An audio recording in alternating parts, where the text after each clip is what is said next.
forstå, at de ikke skal have op, når de gør det på, når det er nogle små kunder, hvor det er os, der tager os af det logistiske.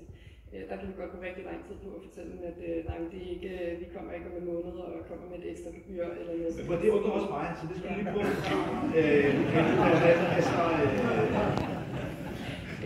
hvordan kan det lade sig gøre? Ja, altså en af måderne, det kan lade sig gøre på, det er jo for det første, at vi bruger vores eksisterende logistik. Altså, vi er alligevel derude. Det bur, som vores lager sætter deres produkter i, det bliver byttet om med et andet bur, som assistenterne bare har puttet en sæk med håndpapir i. Og så bliver det transporteret tilbage til vores lager, hvor det bliver presset, ligesom vores pap bliver presset osv. Og så bliver det sendt videre med vores renovationspartner, ligesom alt andet affald. Og det er jo rigtigt nok, at det har jo en omkostning for os, men i hvert led er det en ret lille omkostning i forhold til, hvad vi får ud af det. En af tingene er jo for eksempel markedsføringsmæssigt, at det er en rigtig god historie. Men ja, og det er der ingen tvivl om, at du nævner også det her med, at nu så begynder at få folk, der henvender sig, fordi de har hørt om det her, og det er jo helt oplagt på klassisk markedsføring, man markerer, fortæller, at man har et produkt, og så begynder folk at komme.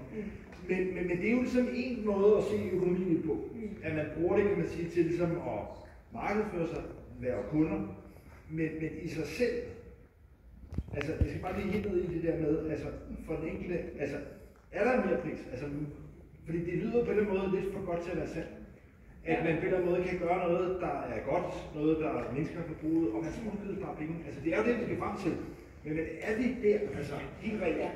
Altså der er jo ikke nogen, det er jo ikke fordi, at de sparer penge på den måde. Det er jo bare os, der tager affaldet med. Eller så kan man også sige, at de reducerer på restaffald selvfølgelig. Ja, men det er det. Ja, men men jo, og det er jo også, altså vi ser bare en kæmpe værdi i det, som ikke er i kroner og øre for os. Et eller andet sted er det i kroner og øre selvfølgelig, fordi at det giver en markedsføringsmæssig værdi, men også en værdi i forhold til, vi kæmper jo alle sammen om vores kunders opmærksomhed.